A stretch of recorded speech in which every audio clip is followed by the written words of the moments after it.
We love Kansas. Friends of the show.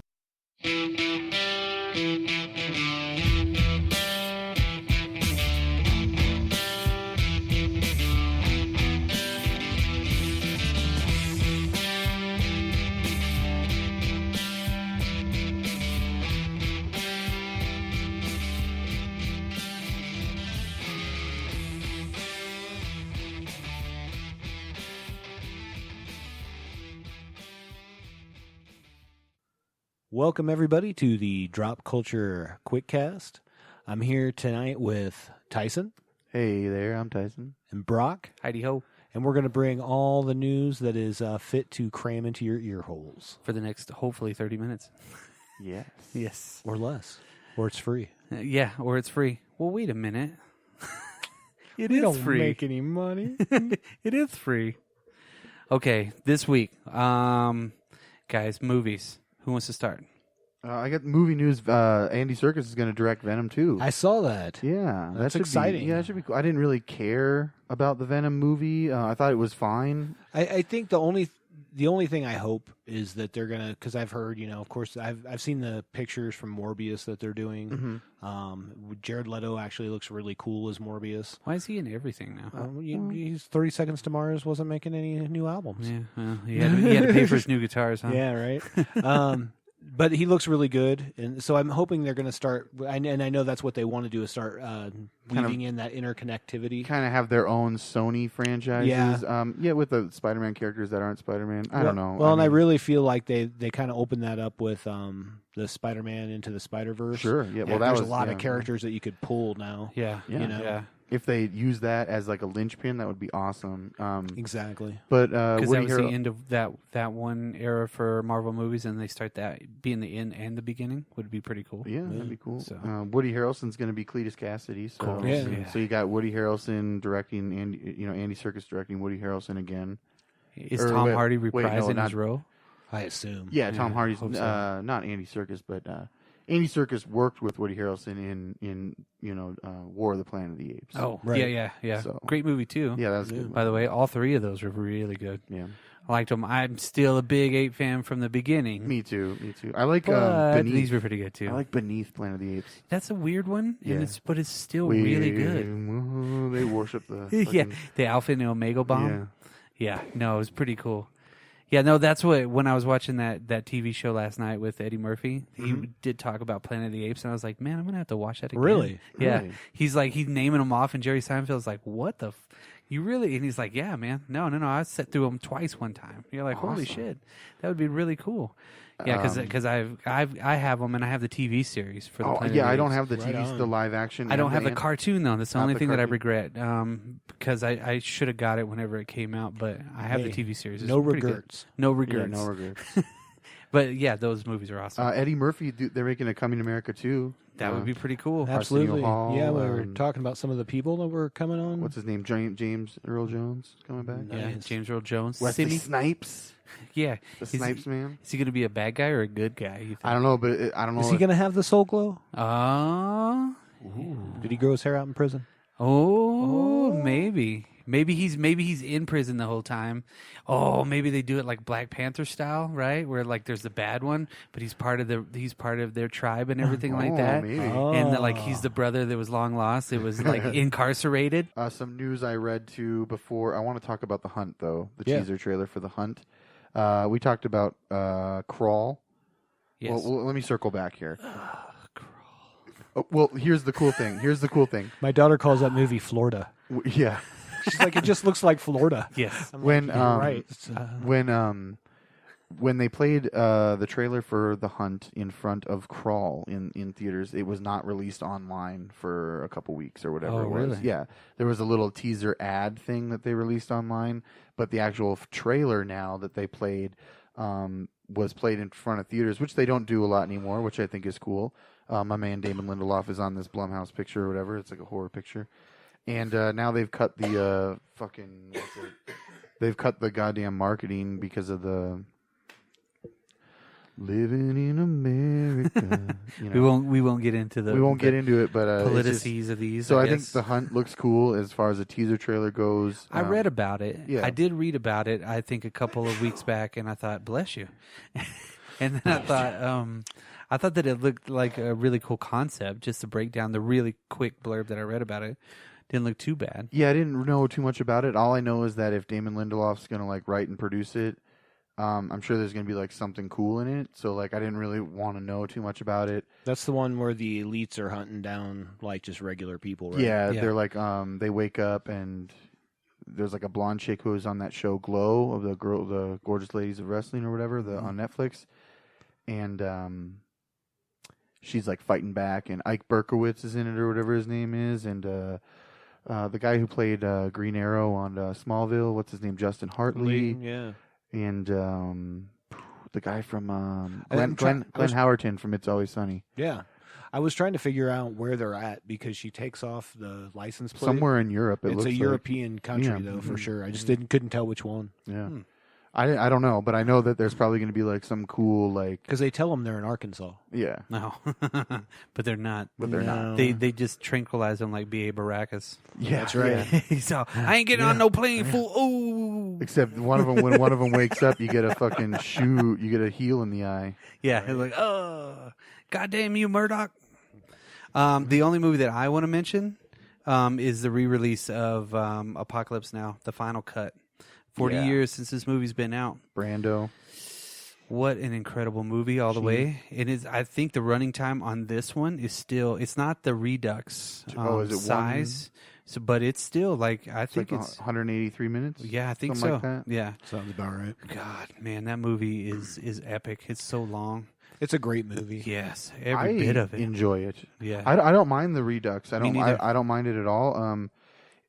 It adds a little more of just going down the river. Yeah, just tension, I guess, just more story. So I like it. The main thing that I can remember, the two main scenes that I can remember out of the Redux was the one where they go into the French camp, Yeah. And they're in there for that extended amount of time. Off the water. I can kind of understand that they kind of got rid of it for pacing, but at the same time, it adds a whole new dimension that nobody really knows too much about. The French side of it. I guess it's the French, right? I believe so. Yeah. How they were there in Vietnam way before everybody else was, right. and then you also have history. Yeah, exactly, right. And then you have the part where they're at the Playboy deal. It's after the show. Yes. Yeah, after the USO show. Mm-hmm. So they have that whole kind of a scene, which. One of the women from Wayne's World was in that one. Oh yeah, yeah. What's her name? Noah's Arcade's wife. Oh, yeah. She was actually in that part of it. Cool. Yeah, full frontal nudity, which is kind of Yeah. So more. Yeah. Yeah. That's not. Well, and it adds a realism. Yeah. What are those? The USO shows or whatever they're doing or whatever. Because they get left behind at this place, Mm-hmm. So yeah.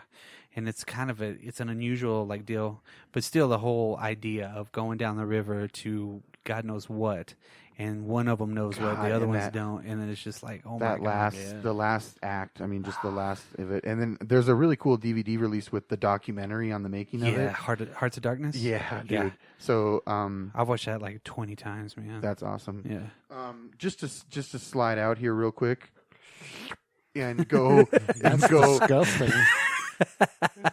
and go into next month at the Toronto International Film Festival. We talked about The Lighthouse is going to play there. Joker's going to premiere there. Another movie that's going to come out is Lucy in the Sky with Natalie Portman. It's going to be Noah Hawley's directorial debut. Dan Stevens is going to be in it. Nice. It's based on a true story. She goes to space and then comes back, and she's kind of losing it. And the visuals and the cinematography look really, really cool. Really close to Legion, maybe? It's going to be definitely in that vein, that same kind of style, or Mandy, kind of in the more just the colors and the weird space. It's more of a drier colors. Oh, okay, Mandy. So it's not so vivid like that. But the cinematography looks really cool, and she's. She's on Earth, but she's floating, and she's all in her head, and they're like, "What's wrong, darling?" And so that's getting a release the same day, limited as Joker. So I think that those movies, Joker and Lucy in the Sky, might be kind of going towards that Oscar kind of push thing. Sure. And the Toronto International Film Festival also has a Midnight Madness thing that runs through the festival in September, and they're going to have a movie. Richard Stanley directed Nicolas Cage in an adaptation of an H.P. Lovecraft story, Color Out of Space. Now, I forgot about this if I knew about it, but dude, I am looking at the pictures on IMDb and stuff. This looks awesome. Cool. And I'm really, really excited about this. It sounds amazing. I mean, it could be stupid, but I don't know. It's about like a small town and a meteor hits it. It's an old story. I don't know. Wait just a minute, those. the H.P. Lovecraft story is an old story? Yeah. Just those three. From 1984. Wait a minute. Hold on. Yeah. Those three names, just putting those three names together, I thought it really excited me. Yeah. So those are that's all the movie news I got. What was the last movie Nicolas Cage made? Was it Mandy? No. There's another. He's made like 7 or 8 since Well, then, I was just man. making sure there was Yeah. 5 between that one and this Yeah. one. There's at least 5 really shitty ones and 1 cool one. There's that one where There's he's- like 85 really shitty ones and then maybe a half a cool one. Right. there's And one then where Ghost he- Rider 2. Yeah. Oh, no, I like that movie too, man. It's all right. No, that movie's terrible. It's got some okay scenes. I It's like got some it. okay scenes Yeah. that don't have anything to do with Nicolas Cage's acting. Right. No. The Ghost Rider was cool. in that yeah, one. I like yeah. the images of the Ghost Rider. I understand that. Yeah, I understand that. Yeah. Ghost Rider was always one of my favorites. I love Ghost Rider. Yeah. That's why I hate that fucking movie. You. It wasn't terrible. It wasn't terrible. Yes. It was a little terrible. Yeah, it was. I'm gonna admit I it, think yeah. that the first Ghost Rider was terrible. I just don't Yeah. like Nicolas Cage. I don't like the way they set up that character in the I know, beginning. I agree. Everything, But sometimes you just gotta. You want chocolate pie, but they give you fucking apple. You're like, all right. You know what you do? You kick that fucking pie back. yeah. Say, get in the fucking kitchen, motherfucker. You're like, I want some whipped cream on this shit. Okay, sons well, of here, bitches. let me get into this real quick. Next, after Mandy, yeah, there's been He's checking to make sure this is going to be a decent movie. so after Mandy, he's got Looking Glass, 211, Teen Titans Go to the Movies, Between Worlds, Spider-Man Into the Spider-Verse. Let's He was not- voice let's- acting. he Yeah, voice acted in omit the 2 of voice actor those. ones. Okay, A Score to Settle. I don't know if those are out yet. and then you got Color Out of Space and Running with the Devil. See, I think that maybe kind of hits right there. I think there's enough space here. Well, there's that enough one space podcast that I listened to, the Gone in 60 Seconds, which they kind of go through one of his movies per year. Oh, wow. And yeah, they were really into him right Here, there. look at that picture. Doesn't that just make you want to watch that movie? Absolutely. And Yes. to the audience out there, we can't see pictures. But you can smell them. So Yes. Smell of vision. Yeah, I see what you're saying about the color. Yeah, colors are pretty vivid, but they're kind of washed out. Like, it how looks can they like- be vivid and washed out? The fuck. it The looks hell like, are you talking Yeah, about, bro? Vivid and washed out. It's so surreal. From what I understand, I mean, I haven't done much research on this here, even though I could, but it seems like that opening Stephen King sequence from Creepshow, but a whole movie. I read a little thing. It was like a kind of a said it looked like Annihilation. There you go. There you go. Okay, There you okay. Because that was a fucking wicked that movie, movie. yeah, that movie Yeah. ruled. I mean, it had multiple things I liked in it. Obviously, the story itself was cool. Special effects were cool. Natalie Portman's Portman, yeah. always cool. Yeah, the drop bear. Yeah. That was fucking creepy, Yeah, dude. yeah. When it was screaming the chick's voice. Oh, I had to I stopped during that movie and rewound it like 3 times because I was like, Rewound this, it? yeah, for real. Like, Were you like, watching it on VHS? No. Like I rewound it with the digital rewind. You know what I 30 mean? seconds. It was get like, back. holy crap, this is scary as shit. Yeah, it was cool. And yeah, every time I watch it now, I'm like, that's like I'm anticipating it. You might be right about 2018, Brock. being a great year for movies. I'm yeah. telling you, 2018 was Well, an incredible year for I think movies. the thing is too is most people by the time You got to give it September, July, somewhere like in that space, July to September, forgot that all these other movies Yes. came out that year. Exactly. You know what I mean? When you realize that Black Panther came out, Yeah. and and you're had like, and everybody's like, Black Panther, that's old. yeah, no, it's it not. came out like And 2 months ago. Fuck off. A Yeah, it's Quiet like, holy Place. crap. Yeah, Yeah. Quiet Place. A Quiet Place, Annihilation Dude, was around that same time. Annihilation, Mandy. Mandy, yeah. I'm But gonna mention that every time. yeah, yeah, that's cool. So- But you got to give it a little bit of space, though. Sometimes, yeah. it's because everything comes out so dang quick nowadays. Yeah, absolutely. And, But I already have Shazam at home. Yeah, I've me watched too, that a bunch yeah. of times. It's like, dude, I just remember going to that in the theater. But Well, Right. I mean, Endgame's out. yeah, in fucking- it's already out. And Yeah. like I said, I've already watched it 4 times. Right. I think so far since it's been out on digital. But yeah, that segues us into the new DVDs too. Yes. Because I know Godzilla King of the Monsters is coming out here pretty soon. Pretty I soon. still want